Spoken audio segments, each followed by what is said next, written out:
Hello and welcome back to the Nasty Metal Productions channel here at YouTube, and welcome to the 200th episode.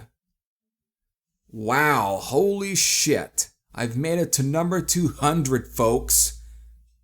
And the album that I've got in store for you guys on this special episode is none other than You Can't Stop Rock and Roll, the classic third album from Twisted Sister.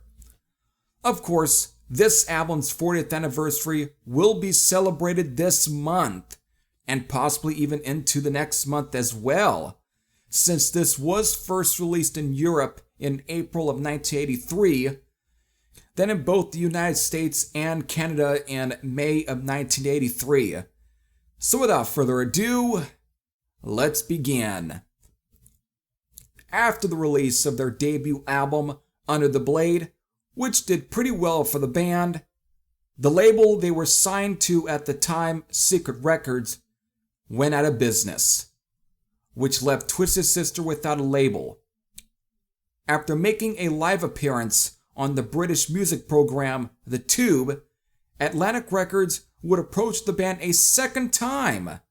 The first time Atlantic Records approached Twisted Sister was during the club days of the band, to which nothing came avail. But this time, they finally would sign Twisted Sister.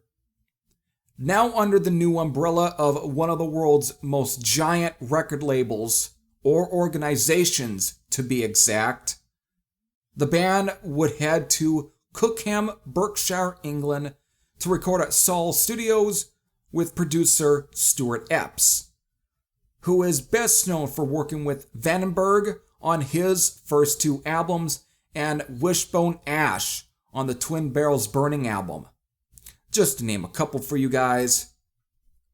Twisted Sister would record at least about 13 songs total, but 10 would ultimately be chosen, with the other 3 songs being One Man Woman, 4-Barrel Heart of Love, and of course, the fast raucous romp of Feel the Power. These 3 leftover studio songs would be released as B-side tracks to the You Can't Stop Rock and Roll 12-inch single, then eventually bonus tracks to the CD remastered version of the album. After being finished, the album would be first released in Europe in April of 1983, featuring a different album cover than what the United States and Canada would get in the following month. What you've been seeing has been the original European album cover, which features the same steel-plated TS logo, but with a red backdrop and different letter type fonts. And right now, I will be transitioning over to the album cover that was released for both the US and Canadian markets, which is just plain black with more bulkier lettering that are red colored. This was the album cover, and probably most here in the United States and Canada that most of you are familiar with. But I'm using the original European cover art for Pierce purposes. So now we get to the album. The album consists a total of 10 tracks and clocks in at the length of 37 minutes and 53 seconds. So these 10 tracks are, kicking off with The Kids Are Back, Like a Knife in the Back, Ride to Live, Live to Ride, I Am, parentheses, I'm Me, The Power and the Glory, We're Gonna Make It, I've Had Enough, I'll Take You Alive, You're Not Alone, parentheses, Suzette's Song, and then finally ending with the title track. So there it is, folks. There's the classic 10 tracks for this classic album.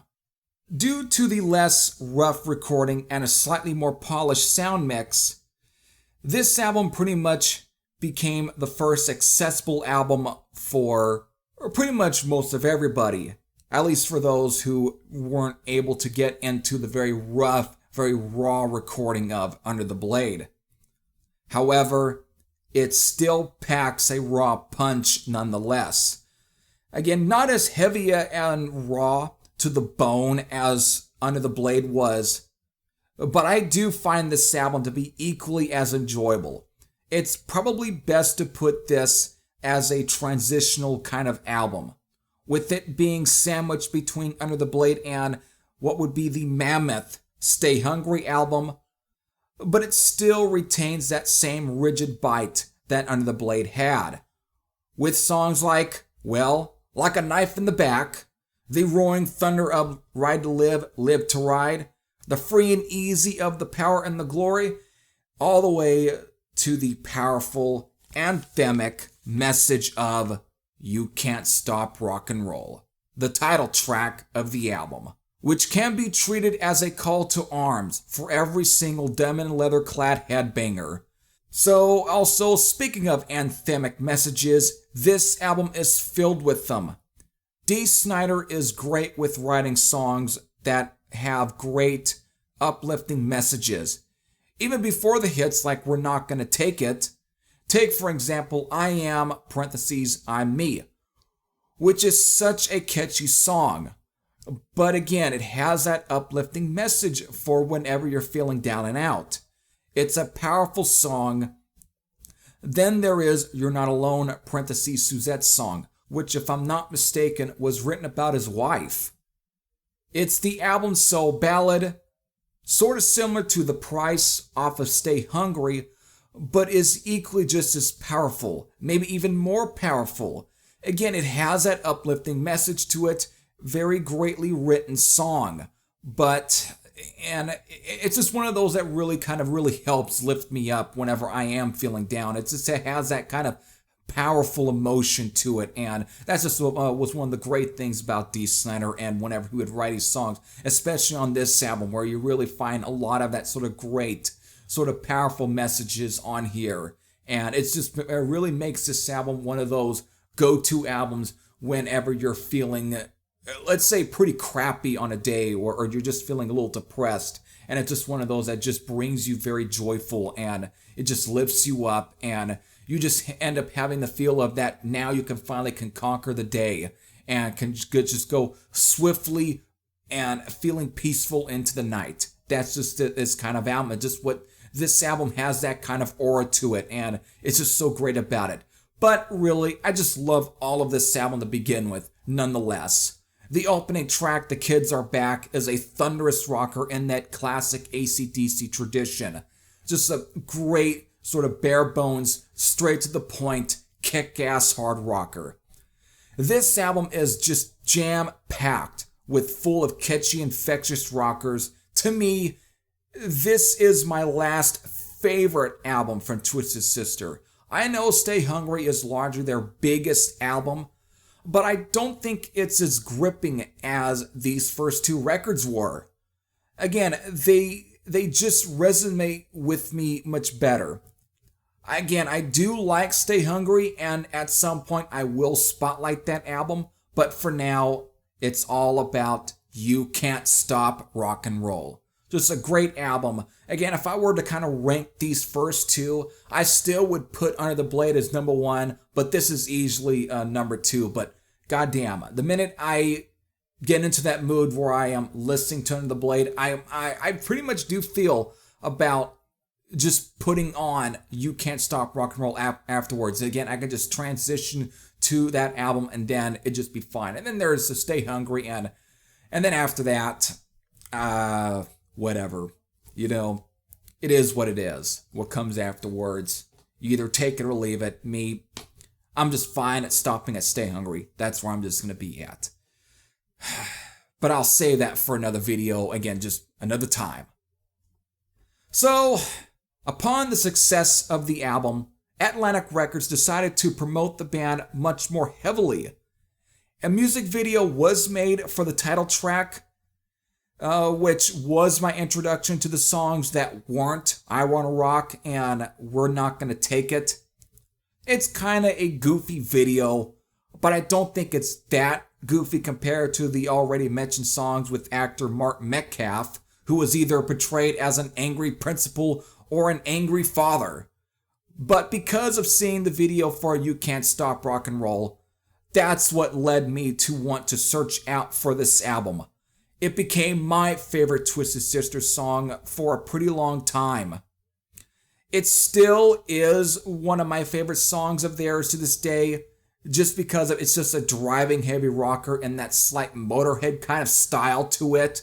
But it's just a great track nonetheless, and I think this was pretty much the last of that sort of great stuff that also brought together that European new wave or British heavy metal crowd. You know, this was the last album that I think that had that kind of impact. Then afterwards, MTV just kept wanting more from Twisted Sister again with Stay Hungry and with Tom Werman and all of that, who just, I think, kind of stripped away much of that raw power that Twisted Sister had. At least that was something that Stuart Epps still kind of helped retain, even if it was slightly more polished. Again, I think it still had that raw edge to it. Not as raw as Under the Blade, but again, it still had that same bite to it that Tom Werman, I think, just did not have. And yes, it made Stay Hungry much more accessible, even more accessible, and made them tons and tons of money. But I just can't go wrong with any of these first two albums, and I think nobody can go wrong with any of these first two albums. This, to me, was the true Twisted Sister. So there you go. 40 years of this classic album. For those who have spent years cutting and grinding their teeth onto this record, if you have any thoughts, whether they be positive or negative, you can leave them in the comments section below.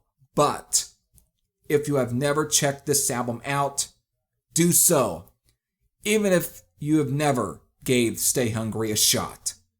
So with that, this is Silver Thrasher saying I am out, and I'll see you all later. Take care, everyone, folks. I hope all of you had a great Easter Sunday.